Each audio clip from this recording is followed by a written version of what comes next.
Aglaring Paseban Jaba Bindara bingkang samudra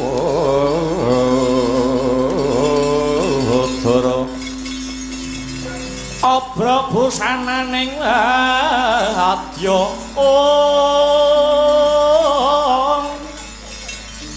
tetindhing praprawira Rekyana Patih Sudira Didem kang sami sumewa imut latalah Paman Sengkuni kang sampun medaling jawi kula Dursasana nyadhong warti paman Paman Sengkuna ingkang sampun medaling jaba Dursasana nyungsung warta Paman Sengkuna ingkang sampun medaling latar Dursasana nyadhong kabar manlatalah menapa ingkang dados wasing pirembakan wonten Stinggil Negaring Amarta sak samunipun paduka Paman Sarimbit kalian Kakang Mandura Prabu Baladewa kepareng rawuh wonten ing Negaring Amarta Paman kula satriya tirta tinalang pun karta marma cumadung dawuh Paman la Paman dos pundi kabare pun wonten ing Stinggil Negaring Amarta ngrebug babagan apa kula pun dulma gati nyauk nyungsun kabar kados pundi sidane sida nyilih jiwa jamus kalima sada apa ora Kula Ratu Sindhu Jaya Jatra cumadong dawuh Surtayu nyadong dawuh Swatama satriya pedhanyangan nyadong dawuh paman. Kabeh Kurawa kang wis padha mlumpuk gatekna rungokna kang sarta nglakonana. Dina iki aku sarimbit kelawan sinuwuning Mandura Prabu Baladewa wis prapta lumarap ana ing negara Ngamarta saperlu ya kuwi nyilih utawa ngampil wujude jimat jamus Kalimasada. Amarga apa? Amarga Kalimasada mau kanggo syarat sarana negara Ngastina kang ketaman pagebluk Mayangkara.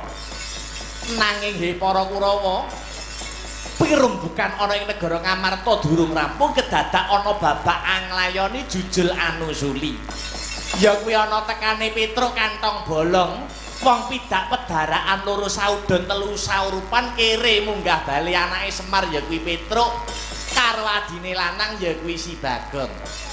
Petruk kalih Bagong enten perlu napa kok sowan ing Ngamarta man? Perlune madha gawe Durga. Modho gawe niku karepe kados pundi, Paman? Petruk ya duweni niatan bakal ngampil wujude jimat jamus Kalimasada. Amarga kanggo syarat sarana anggone bapake Petruk ya kuwi Semar Badranaya kang duweni idam-idaman, duweni gegayuhan bakal mbangun kayangan. Lah iki sing dadi underaning perkara ya iki. Semar wong kere, Semar wong gedibal 17 lah kok duweni kepinginan sing aneh-aneh bakal bangun kayangan. Bandane sapa sing arep nggo bangun kayangan? Ampun ngaten lho, ampun ngaten. Ampun gampang nyepelekke karo liyan.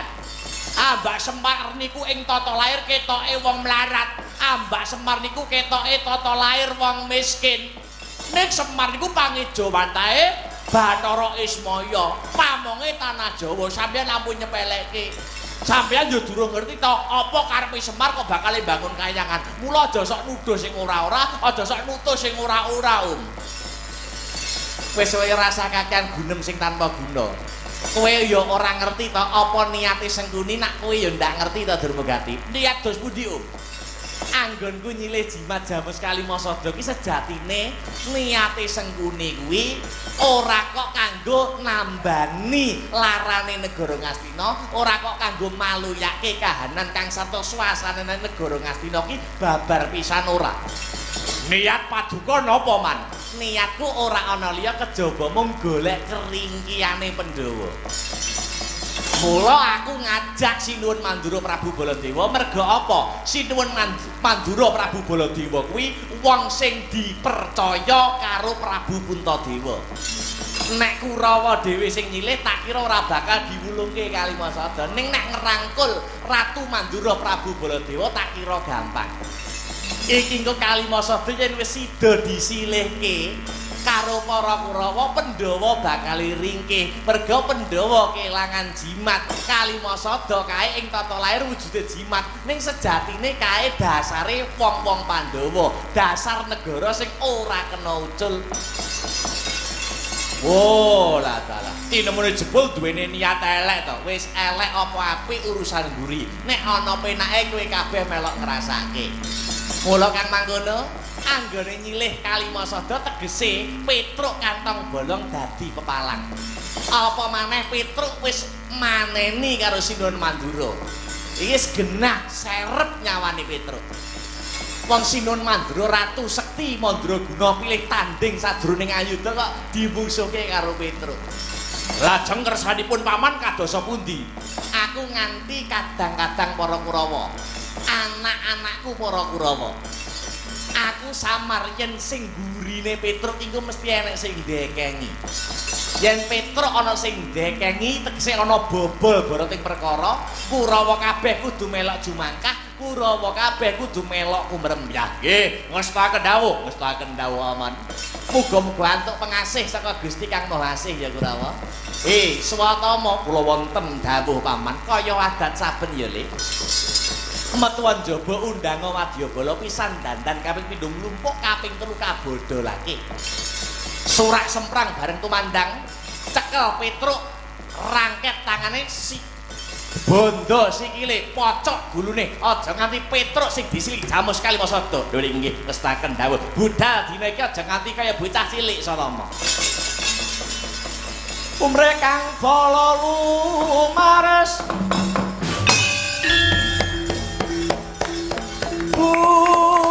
budaling prawadya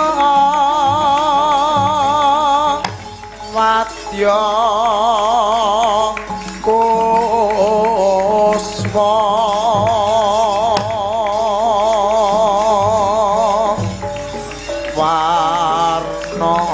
warna-warna busanane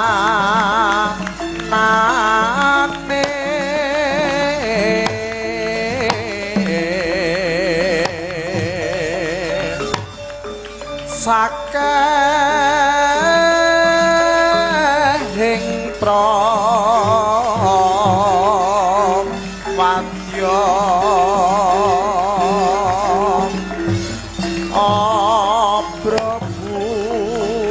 abrabusana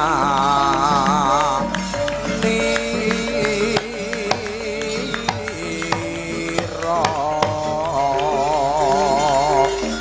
swarane rame gumuruh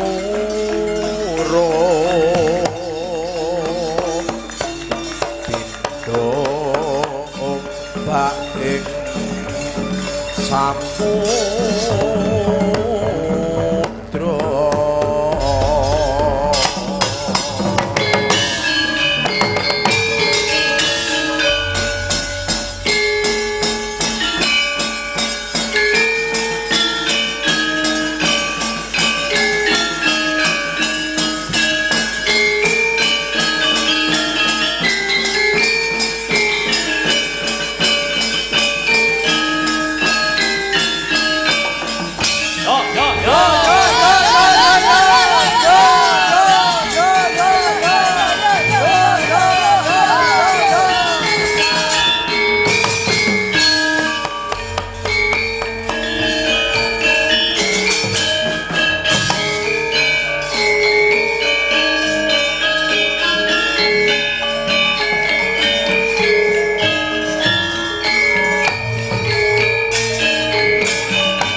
Maju, prajurit maju.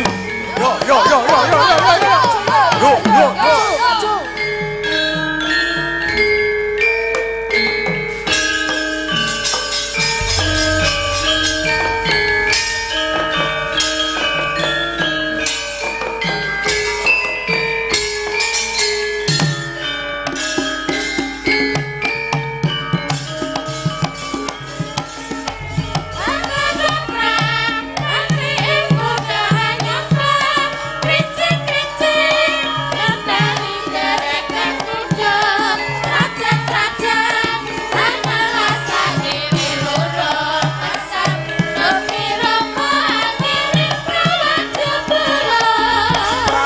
Toprak pangrike kuda anyungklan krincing-krincing kendali getire kuda trajan-trajan ana lasak gile urung mesat nuti rama angkiring prapadya bala toprak pangrike kuda anyungklan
Gumawur mangawawur-wurahan pengarane ngajurit gong maguru bangsa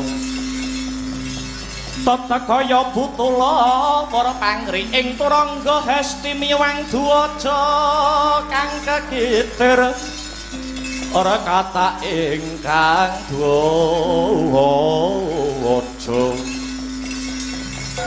duwaja lelayu sepit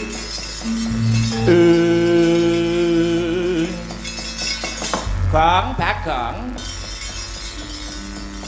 piye Truk sajake kriwikan dadi grojokan kok Gong masalahe piye masalahe kae sawangen Gong ana gendera ku mlebet ing akasa kaya ana gendera warnane abang ana gambare ndas Banaspati kae sajake wadyabala saka negara Ngastina kok Gong ya ilahane arep nyang endi ya kae arep mrene goleki sapa ayo goleki aku ora masalahe apa kok goleki kowe lho sajake para Kurawa ora narimakake nalika ana swinggil negara Ngamarta nalikane sinuwun Mandura nalika tak uman-uman satemah kongkonan para Kurawa arep ngeroyok aku Gong iki kepiye ya Gong apane lho apane piye ta iki arep sekti njara langit kaya ngapa yen wong siji musuh wong pirang-pirang mesti bakale kentekan tenaga wekasane aku iki mengko mesti ora wurunga bakale mati yen aku mati piye Gong ayo dikubur iki mbok ngkeki solusi ngono lho lah nyatane arep piye orane ngono tanggunganku isih akeh ngerti ora utangku ning bank pirang-pirang iya ngene iki aku malih kelingan iki sapa kelingan karo wong Kendali Sada sing jenenge Anoman biyen ki tau kandha karo aku Anoman ki biyen tau meling karo Petruk besok yen aku mulya aja kuwatir aku ora bakal lali karo lelabuhan ngono ayo saking gedene lelabuhanmu menyang aku Truk Seksenana sak wanci-wanci kowe kapengkok ing Pancabaya aku sing bakal belani karo kowe engko kepepet-pepete kowe arep dipateni wong pirang-pirang kowe ora usah nyeluk aku bakale teko dhewe sing ngomong sapa Anoman lan dinyatane saiki lah ya kuwi kok nek nggur janji enggak akeh tunggale ini sing penting kuwi bukti lah nyatane ngerti ya aku diapusi karo Anoman kaya ngono biyen jaman cilikane pas isih dadi munyuk Anoman gecek ndase tenan kok sapa Anoman lho Anoman mbok gecek tak gecek ndase nyatane apa nggur janji tok janjani Petruk bareng nyatane Petruk arep dikuruyuk karo Kurawa Petruk arep dipateni karo Sinuwun Madura Prabu Baladewa jedol irunge ora sapa Anoman gecek ndase sapa kuwi sing mbok gecek Anoman masane apa kamangka dheweke iki pendhita lho kok sapa Anoman sipating pendhita kuwi latihan pakarti kudu nyawiji yen iya ya iya yen ora ya ora sabdane pendhita kuwi kaya sabdane ratu gitu pindha kowe Kresna kang tumetes ana dlancang seta sayekti ora kena dibusak ngerti ya Anoman nggur romong tok nggur nyangkem tok nalika jaman monyet jek cilik pas iki jaman cemong ora diacok ndase sapa Anoman mbok dadi menungso ki aja kakean ngrasani kok becik mulat sarira ngrasa wani anyel kok pegel kok genting kok benci kok aku tanpa labuhane Petruk Anoman ki ora iso sukses kaya saiki misane nggur nyangkem tok gacok ndase sapa Anoman lho ngertiyane kedadiane kaya ngene Anoman cilikan nalika jek cemeng kok kepruk ndase bablas nyawane sapa Anoman sembah sungkem pangabekti kula katur den ya wis tak tampa Gong aduh edan tenan Petruk iki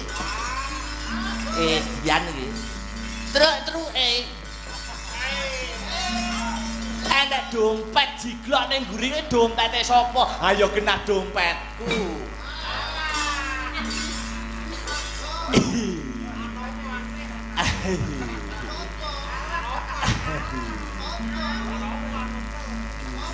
Ora omong wis mau-mau ngono lho. Lah aku wis kedep ora krasa. Lah wis apa ngerti kowe kedepe nggo kacamata ireng. Tak kira kowe mau ngaturne sembah pangabekti iki kanggo aku. Lah padha kirene nyembah.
setyaku jroning ati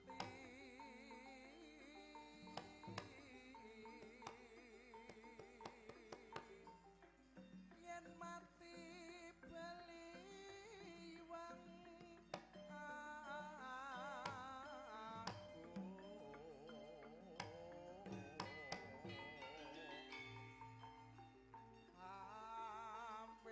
sun labuh bangsa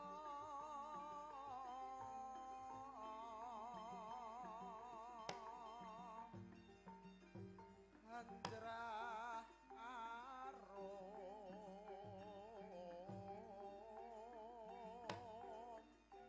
asma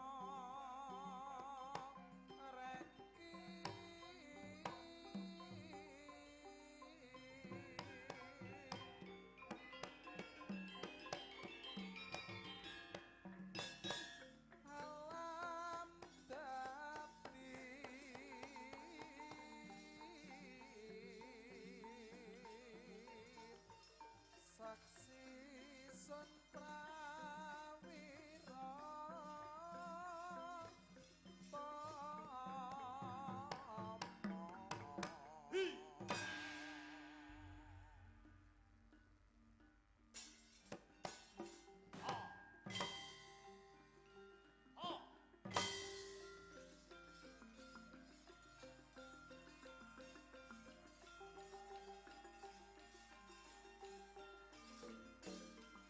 Kaca Jayadrataya remet dadi ndok mangamun-amun kowe aja sumengyan maju ya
manira marang Dyah Banon Jinawi.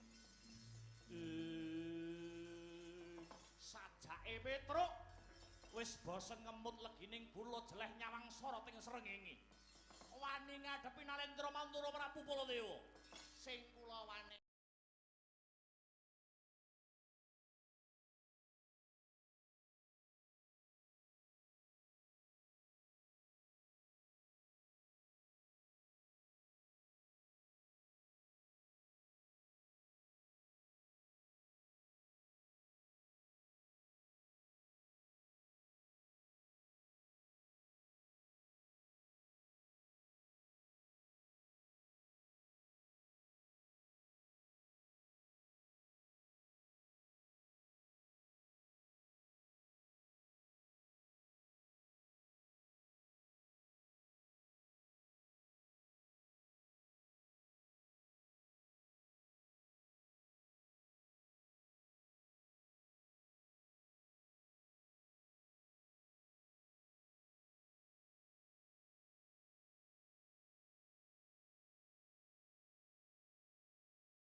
donganing punglir wuwu sing pinipanco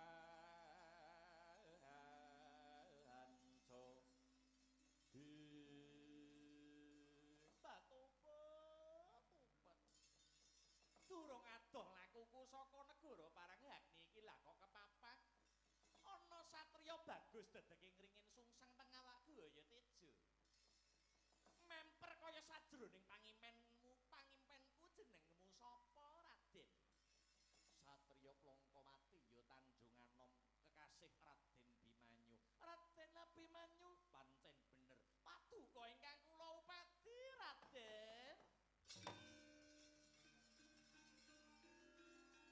Sangtuk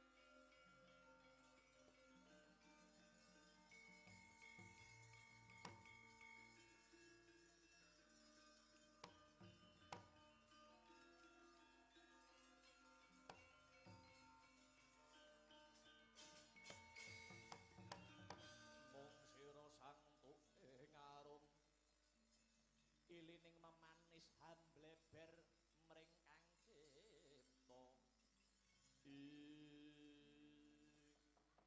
kuwi goleki Bimanyu nuwun inggih Raden bares mawon rinten pantaraning dalu kula tansah kimpenan wewayangan handika Ndara Abimanyu kula pasrah jiwa raga dumateng paduka Raden keparenga kula suwita dhumateng Raden Abimanyu kosik to kowe kuwi jenengmu sapa lan saka ngendi pinangkamu kula mijil saking negari kula Paranggani dene wewangi kula pun Dahanasari Raden Dahanasari saka Paranggani lakar kasinggihan bebono menapa ingkang kedah kula wujuti badhe kula sembadani Raden paduka nyuwun napa waton kula saged sesandingan kalian Raden Abimanyu menapa kemawon badhe kula wujuti aku ora butuh Mas Picis Raja Brana nanging aku mung nyuwun pitukon wujute Sekar Jati Wasesa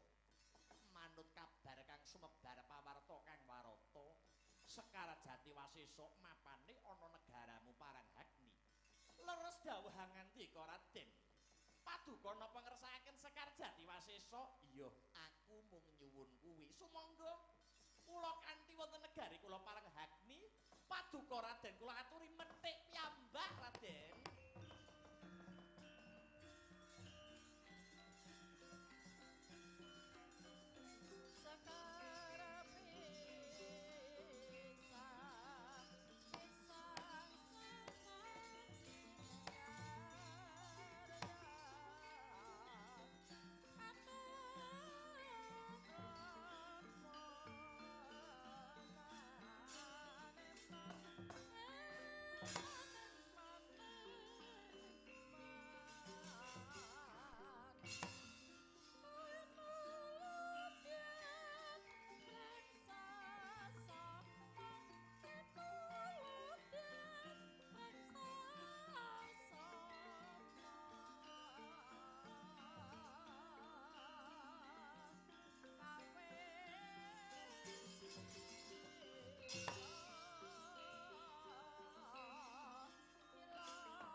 Kuning Kurawa nguni patine Sang Abimanyu kena ing jero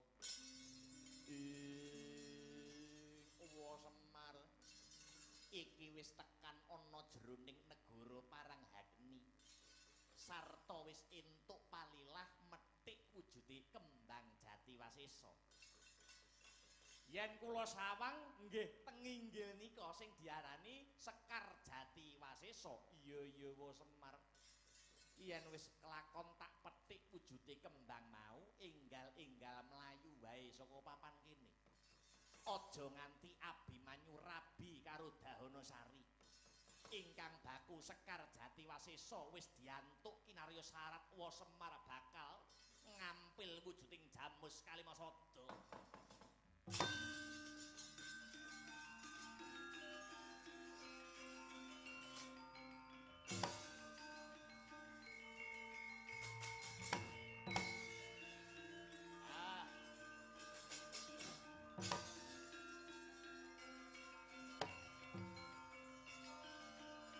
Batobat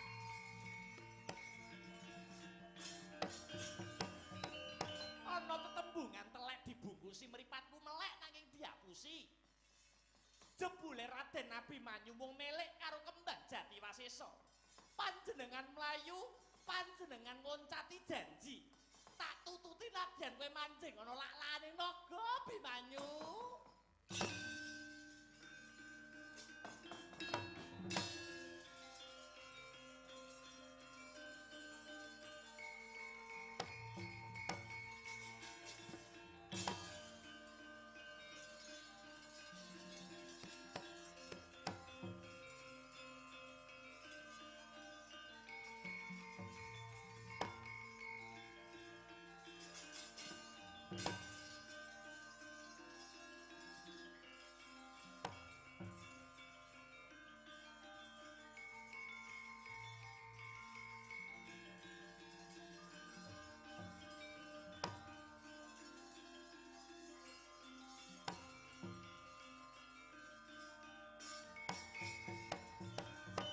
Milang-miling anggonku ngubengi jagat anggonku goleki kowe adiku sing tak tresnani Yayi Dahanasari aku kakangmu Dahana Yaksa ya Prabu Gurodahana kowe bubar saka ngendi kedrawasan kakang kedrawasan piye aku wis